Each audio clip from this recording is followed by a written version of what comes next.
Are you in a profession where you have to use your voice a lot? You're getting strained, hoarse, or losing your voice completely? The last time that I lost my voice when I wasn't sick was back in 1992. And y'all, that means I have not lost my voice in over 30 years. So today I'm going to share with you the do's and don'ts that I use every single day to protect my own voice, because my voice is my living. Make sure that you stay to the end because I'm going to share my number one tip for what to do if you've already strained or even lost your voice. I will help.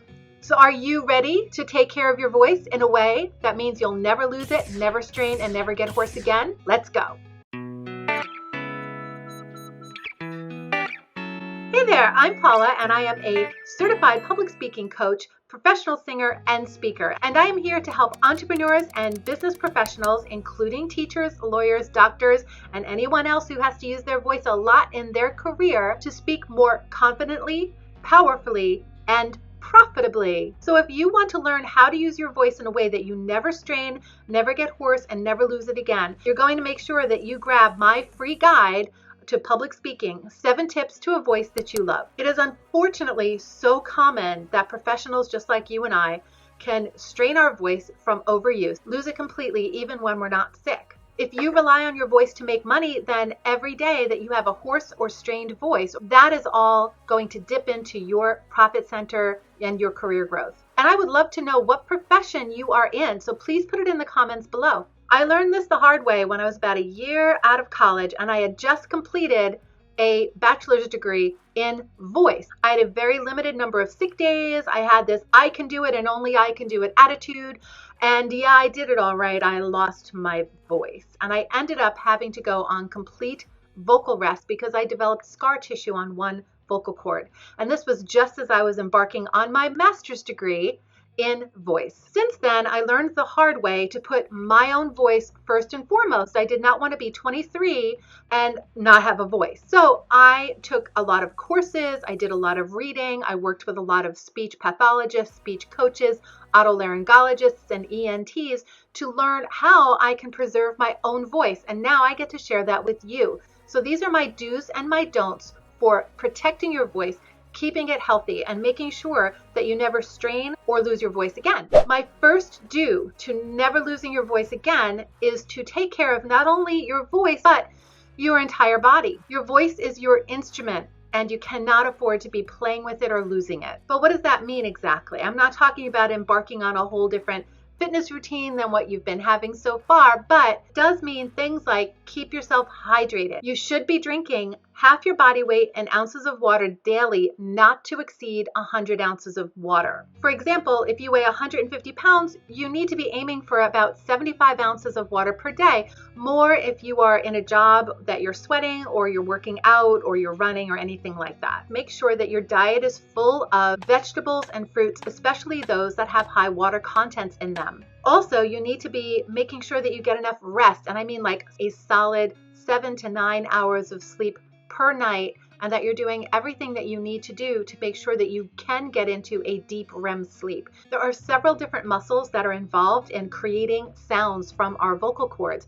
It's not just the muscles in the neck.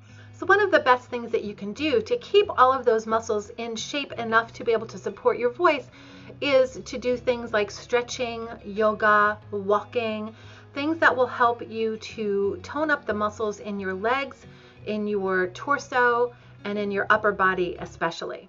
My second do for never straining your voice, making it hoarse, or losing it is to monitor the humidity levels in the places that you spend the most time. So for most people, that would be their bedroom and their office. Otolaryngologists have told me that it's best for singers and people that use their voice a lot to have a humidity level between 50 and 70%. What I would highly recommend that you do is invest in a good humidifier and also a monitor to be able to keep track of the humidity levels in those places.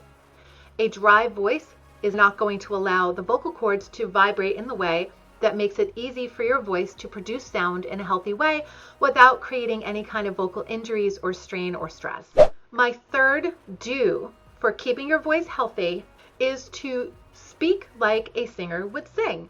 And think about like your favorite singers. What do? They don't just sing like this. They don't just sing like this and have the same rhythm and the same inflection. No, They use a variety of areas of their range. Now, a vocal injury is often from a sustained repetitive stress type of injury. So what you want to do is make sure that you're not repetitively using the same pitches, for those of you that know music, over and over. You want to use highs and you want to use lows and you want to use everything in between. So not only does that help to keep your vocal cords functioning well enough to not get hurt, but it is also much, much more engaging for your audience. So I'm only touching on inflection in this video, but there's also speaking with rhythm, speaking with the correct tempo, speaking with dynamics. There's a whole lot of this that you can learn how to do in order to not have repetitive stress injuries to your vocal cords. And lucky for you, I have a whole video about this exactly, and I will put a link up here and below. So now let's get to the don'ts. My first don't, and this seems obvious, but most people don't ever think about it, is to make sure that you are not taking in mucousy foods and drinks, for instance, cheeses, juices, before you're going to have to be speaking, especially if you're doing a presentation, because that is going to result in a coating on your throat that isn't good, and you're going to end up going and clearing your throat. And that clearing your throat is another way to create a repetitive stress injury. So along with that, my second don't for never losing your voice again is to learn how to swallow rather than clear your throat. This takes some doing because we have these involuntary muscles that as soon as we feel some trickle down our throat, we do that automatically. What you need to do is first become aware of the fact that you're clearing your throat, and second, to change that habit outcome into an outcome of swallowing. So it's super important to have some water with you at all times. And if you feel like you've got some mucus in your throat, take a swig of water and swallow. My third don't is to invest in some vocal technology to help you out. For instance, nowadays there are lavaliers, or what we call lapel mics, that can just clip right onto your collar or to your shirt and can assist you in speaking, especially if you have to speak in a large room that is not acoustically sound, or if you're speaking with a whole lot of people, or if you have a lighter type of voice like I do, where it's going to need a little bit more extra protection. So I highly recommend just investing in something. It does not have to be the best of the best of the best. You do not need to invest a fortune in this. Just investing a little bit of money in something like that for when you use it is going to save your voice. I'm telling you, it's worth it. And I'm so glad that you stuck around, because here is my bonus tip for you in case you already have lost your voice or strained it, and that is vocal rest. And I know it sounds impractical, but it really is about the only way to allow these thin little membranes called vocal cords to be able to heal. Here are some tips and what I had to do when I lost my voice 30 years ago. The first thing is to just carry around a notebook and a pen with you and write anything down that you otherwise would say. The second thing that you can do is switch to texting and messaging instead of phone calls in any situation and every situation that you possibly can. Another thing that you can do is to get a portable steamer, like they sell in many of the drugstores, device that sticks on your face and steams you and just keeps everything hydrated and helps to eliminate any mucus buildup that is in there already. Now, I do have a secret little formula that I use, a special drink that I make that helps me to protect my voice, especially if I have to teach, for instance, classical singing for hours in a day. And I will put a link to that in the description. Now, you can also follow me on my Instagram page and on my Facebook page. Both are at Paula Penna Live, because I do put a lot of tips in there as well. So what did we learn today in today's session? We had 3 do's and 3 don'ts. My first do is to take care of your entire body. My second do is to monitor the humidity levels in the rooms that you spend the most time in. My third tip is to speak with vocal inflection. My fourth tip is to avoid foods that create a lot of mucus in the throat. Especially want to stay away from those things on any days that you know that you're going to have to speak or lead groups or make a lot of phone calls. My fifth tip was to stop clearing your throat. Don't do that. Swallow instead. My sixth tip is to invest in vocal technologies such as a lavalier or lapel mic. And my bonus tip, in case you have already lost your voice or are about to, is to go on complete vocal rest for a period of time. You will be amazed at what a difference this makes, not only to your vocal cords, but to your career and to your pocketbook.